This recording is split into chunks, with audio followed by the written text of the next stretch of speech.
معروف صحافی اور تجزیہ کار حامد میر نے کہا ہے کہ چیف جسٹس عمر عطا بندیال دراصل جسٹس مظاہر علی نقوی جیسے ایک ایسے متنازع جج کی پشت پناہی کر رہے ہیں جس نے ایک فوجی ڈکٹیٹر کو ریلیف دیا۔ ایسے میں کیا جسٹس بندیال کو جسٹس کارنیلیس کا جانشین قرار دینا ظلم اور ناانصافی نہیں؟ اپنے تازہ سیاسی تجزیے میں حامد میر نے کہا کہ جہاں تک آئین کی بالادستی کا معاملہ ہے تو پنجاب اور خیبر پختونخوا میں اسمبلیوں کی تحلیل کے بعد 90 دن میں الیکشن ضرور ہونا چاہیے، اور اس معاملے پر اگر فل کورٹ بن جاتا تو وہ بھی 90 دن میں الیکشن کی حمایت کرتا۔ لیکن بندیال صاحب اپنے کچھ ساتھی ججوں کے ساتھ بیٹھنے کے لیے تیار نہیں، جس طرح عمران خان اور نواز شریف ایک دوسرے سے بات کرنے کے لیے تیار نہیں، اسی طرح بندیال اور قاضی فائز عیسیٰ ایک دوسرے کے ساتھ بیٹھنے کے لیے تیار نہیں۔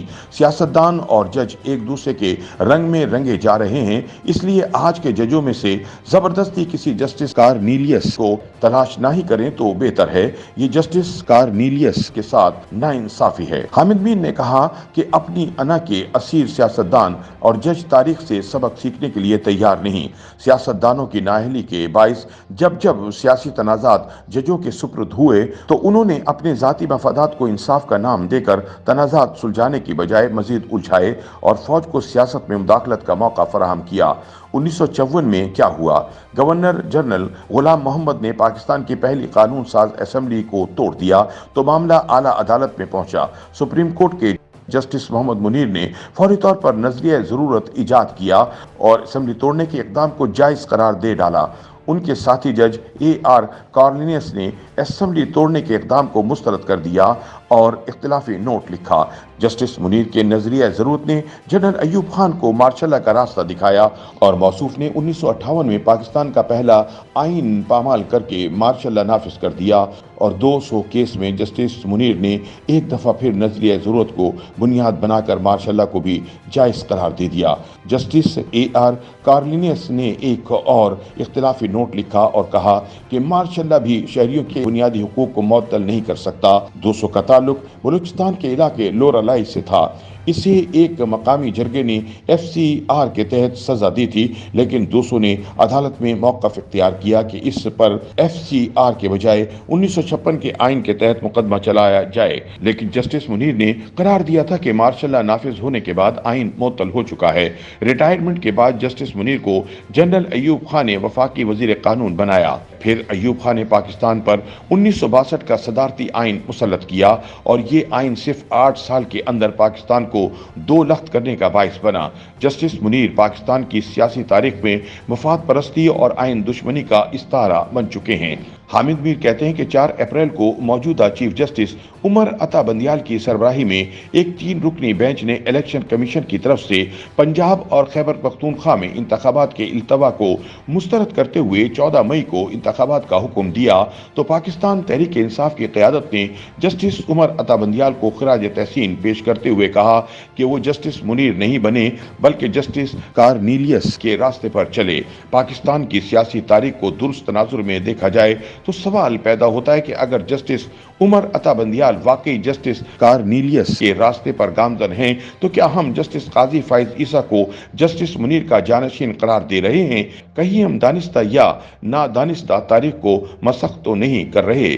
حامد میر کہتے ہیں کہ آئیے ہم جسٹس عمر عطا بندیال اور جسٹس قاضی فائز عیسیٰ کا تقابل کرنے سے پہلے جسٹس منیر اور جسٹس AR کارنیلیس کو مزید پرکھ لیتے ہیں۔ جسٹس منیر کا تعلق لاہور سے تھا، کارنیلیس آگرہ میں پیدا ہوئے تھے اور کیتھولک مسیحی ہونے کے باوجود قیام پاکستان کے حامی تھے۔ الطاف حسن قریشی کی کتاب ملاقات کیا میں ان کا ایک انٹرویو شامل ہے جس میں انہوں نے بتایا کہ وہ تحریک پاکستان میں قائد اعظم کا ساتھ دیتے رہے اور 23 مارچ 1940 کی قراردادوں کی تشکیل میں انہوں نے بانی پاکستان کی معاونت کی۔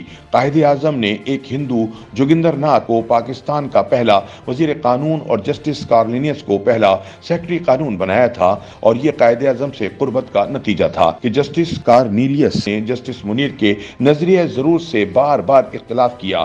افسوس کہ جسٹس منیر کی طرح جسٹس کارنیلیس بھی ایک فوجی ڈکٹیٹر جنرل یحییٰ خان کے وزیر قانون بن گئے تھے، لیکن آئین اور قانون کے لیے ان کی خدمات کو دیکھیں تو جسٹس کارنیلیس کا مقام بہت بلند ہے۔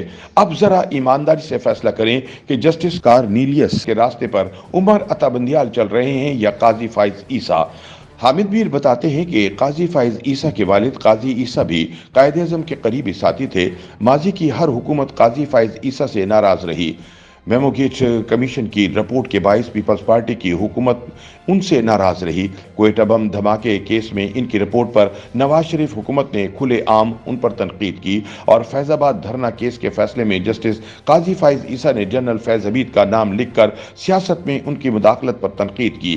فیض آباد دھرنا کیس میں ان کا فیصلہ جنرل قمر جاوید باجوہ اور جنرل فیض کے لیے قابل قبول نہیں تھا اور عمران خان حکومت کے ذریعے ان پر ریفرنس دائر کروا کر حکومت نے ان کا میڈیا ٹرائل کیا۔ اس ریفرنس کے خلاف سپریم کورٹ میں سماعت ہوئی تو عمر عطا بندیال نے قاضی فائز عیسیٰ کا نہیں بلکہ حکومت وقت کے موقف کا ساتھ دیا۔ حامد میر کے بقول گزشتہ سال اپریل میں عمران خان نے قومی اسمبلی تحلیل کی تو عمر عطا بندیال کی سربراہی میں 5 رکنی بینچ نے اسمبلی کی تحلیل کا فیصلہ مسترد کر دیا۔ ان 5 ججوں میں اعجاز الاحسن اور منیب اختر کے علاوہ جسٹس مظہر عالم میاں خیل اور جسٹس جمال مندوخیل بھی شامل تھے۔ کسی جج نے فیصلے سے اختلاف نہیں کیا، لیکن 4 اپریل کو جس بینچ نے 14 مئی کو پنجاب میں الیکشن کا حکم دیا، اس بینچ سے جسٹس مندوخیل نہ صرف علیحدہ ہو گئے بلکہ انہوں نے اپنے اختلافی نوٹ میں جسٹس بندیال کے رویے پر مایوسی کا اظہار کیا۔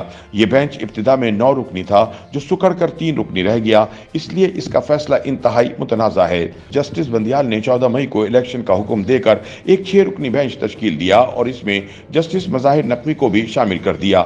اس بینچ نے قاضی فائز عیسیٰ کے ایک فیصلے کو غیر مؤثر کر دیا۔ مظاہر نقوی کے خلاف کئی سال سے کرپشن کے الزامات لگ رہے ہیں۔ کچھ سال پہلے بھی ان کے خلاف ایک ریفرنس دائر ہوا تھا جس کی سماعت نہ ہوئی۔ مظاہر نقوی کی پہچان یہ ہے کہ انہوں نے الطاف حسین کی تقاریر اور بیانات پر پابندی لگائی۔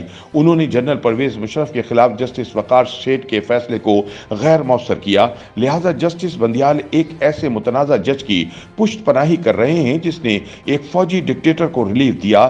ایسے میں کیا جسٹس بندیال کو جسٹس کارنیلیس کا جانشین قرار دینا ناانصافی نہیں؟ YouTube پر گوگلی نیوز دیکھنے کے لیے youtube.com کی سرچ بار میں googly news T V type کریں۔ گوگلی نیوز کے پیج پر سرخ رنگ کے سبسکرپشن والے بٹن پر کلک کرنا نہ بھولیے۔ YouTube پیج پر اپلوڈ ہونے والی ویڈیوز سے باخبر رہنے کے لیے بیل آئیکن پر کلک کیجیے۔ آپ کو ہر نئی ویڈیو کے بارے میں نوٹیفیکیشن موصول ہو جائے گا۔